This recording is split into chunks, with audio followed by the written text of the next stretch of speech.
ஒன்று பேதுரு 3ஆம் அதிகாரம் 20வது வசனத்தை வாசிக்கும்.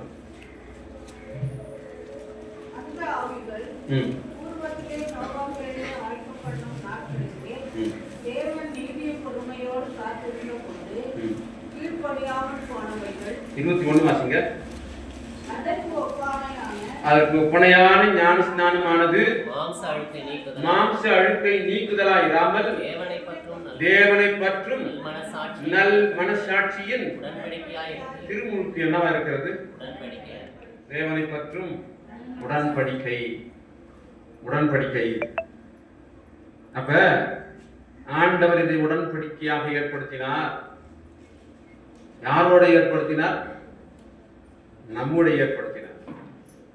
அவர் மாத்திரம் இதில் சம்பந்தப்படல, நாமும் நேரடியாக அதிலே பங்காளிகளாக இருக்கிறோம். இந்த உடன்படிக்கைக்கு பங்காளிகளாக இருக்கிறோம். ஆகவேதான் இந்த திருமுழுக்கு என்பது மிகவும் அவசியமானது.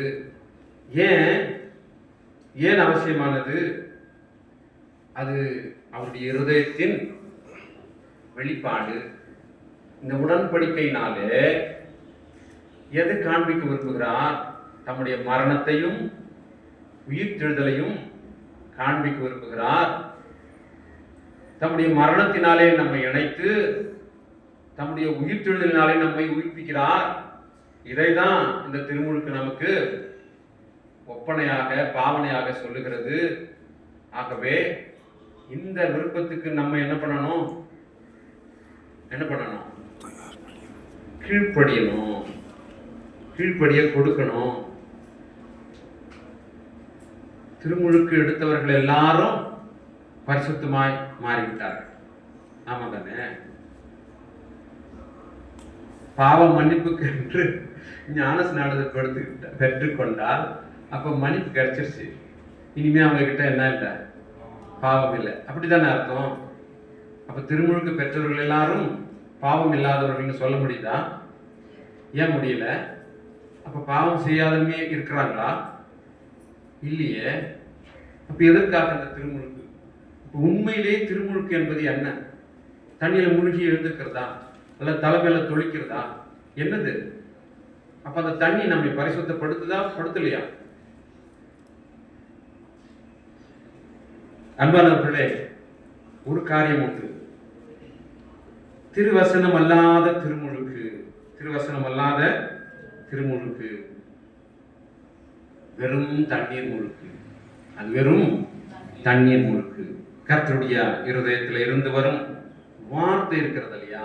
அவருடைய இருதயத்தின் விருப்பத்தை வெளிப்படுத்துகிற அந்த வார்த்தையிலே நம்பிக்கை இல்லாத திருமுழுக்கு என்று சொல்லி கொண்டு இருக்கிறதா? அந்த வார்த்தையில எனக்கு நம்பிக்கை இல்லைங்க, ஆனா நான் திருமுழுக்கு எடுத்துக்கிறேன், ஞான ஸ்நானம் எடுத்துக்கிறேன் அப்படின்னு ஏதாவது ஒரு ஞான ஸ்நானம் அப்படி இருக்கிறதா? அப்போ தண்ணியில மூழ்கிறது தான் ஞான ஸ்நானம் என்றால் அது அல்ல.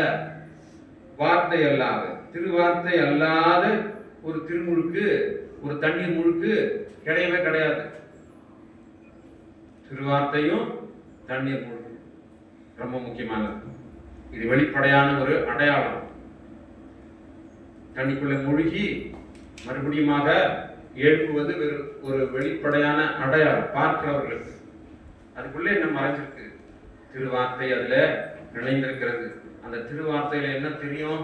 கடவுளுடைய மனசு தெரியும். அவர் என்ன சொல்ல வர்றாரு, அவர் மனசுக்குள்ள என்ன ஒளிஞ்சிருக்குது என்பது தெரியும். அப்ப கர்த்தருடைய இருதயத்திலே இருந்து வரும் வார்த்தையிலே விசுவாசம் அல்லாத திருமுழுக்கு என்று ஒன்று இல்லை.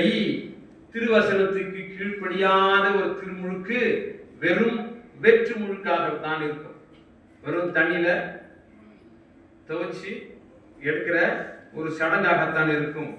தேவனுடைய வார்த்தையில கீழ்ப்படிதல் அற்ற வெறும் தண்ணீர் முழுக்கோ, கீழ்ப்படிதல் அற்ற திருவசன வாசிப்போ எவர் வாழ்க்கையிலும் எந்த மாற்றத்தையும் கொண்டு வருவதில்லை. நீங்க ஞானஸ்நானம் எடுத்துட்டீங்களா? நாங்க அப்பவே முழுக்க ஞானஸ்நானம் எடுத்துட்டோம். என்ன மாற்றம்? ஒண்ணும் கிடையாது. அப்போ அந்த முழுக்கு ஞானஸ்நானம் என்பது, அந்த திருமுழுக்கு என்பது நம் வாழ்க்கையில என்னத்தை கொண்டு வரும்? ஒண்ணுமே கொண்டு வராது. அதே புலம்பல், அதே தப்பு, அதே வாய். அப்போ இங்க பாருங்க, கீழ்ப்படிதல் உள்ள திருமுழுக்கும் கீழ்ப்படிதல் உள்ள திருவசன வாசிப்பும் தேவனுடைய இருதயத்தின் சிந்தையை நம்மிலே நிறைவேற்றுகின்றவர்களாக இருக்கின்றது. ஆமாவா இல்லையா? கீழ்ப்படிதல் உள்ள திருமுழுக்கும் கீழ்ப்படிதல் உள்ள திருவசன வாசிப்பும் தேவனுடைய இருதயத்தின் சிந்தையை நமக்குள்ளே நிறைவேற்றுகின்றவைகளாக இருக்கின்றன. இந்த மக்கள் எந்த மக்கள்? நோவா காலத்தில் இருந்த அந்த நோவாக்கு பிறகு வந்த அந்த மக்கள் தேவனுடைய திருவுள விருப்பத்துக்கு என்னப்படியாமல் கீழ்ப்படியாமல் அவருடைய எண்ணத்துக்கு நேர் எதிராக செயல்பட்டார்கள். ஆகவேதான் ஒரே மொழியை பேசின அவர்களின் பேச்சை ஆண்டவர் என்ன செய்தார்? தாறுமாறாக்கினார். எனக்கு ஒரு கேள்வி இருக்கு. இப்படி கீழ்ப்படியாதவர்களை என்ன செஞ்சிருக்கலாம் ஆண்டவர்? கட்டணம் அப்படி கட்டும்போது தொப்புன்னு மொத்தம் இடிஞ்சு விழுற மாதிரி பண்ணி அப்படியே மொத்த பேரும் 1000 பேர் செத்தான், 3000 பேர் செத்தான், இடிபாடுகளை சிக்கி செத்தான், இப்படி எல்லாம் சொல்லி அப்படி நடந்திருக்கலாம்ல. ஆனா ஒருத்தன் கூட செத்தான்னு சொல்லி அந்த இடத்துல இல்லை. அவர் என்ன செய்தார்? ஒருத்தர் பேசுறது இன்னொருத்தருக்கு புரியாத மாதிரி மொழியை தாறுமாறாக்கி சிதறடித்தார். இப்படி தாறுமாறாக்கின காரணத்தினால்தான் அவர்கள் என்ன செஞ்சாங்க? பூமி எங்கும் இடம்பெயர்ந்து பரவ தொடங்கினார்கள். ஏன் தாறுமாறாக்கினார்? தம்முடைய விருப்பத்தை அங்கே நிறைவேற்றணும். இவனுங்க என்ன பண்ணா இவங்க தனித்தனியா போவானுங்க, பரவி போவானுங்க என்று சொல்லி அதனால்தான் அதை தாறுமாறாக்கினார். இதனால் தேவனுடைய திருவுள விருப்பம் இப்பொழுது என்ன வாக்கப்படுகிறது? கட்டாயத்துக்குள்ளாக்கப்படுகிறது. இப்ப அவங்களுக்கு வேற வழியே இல்லை.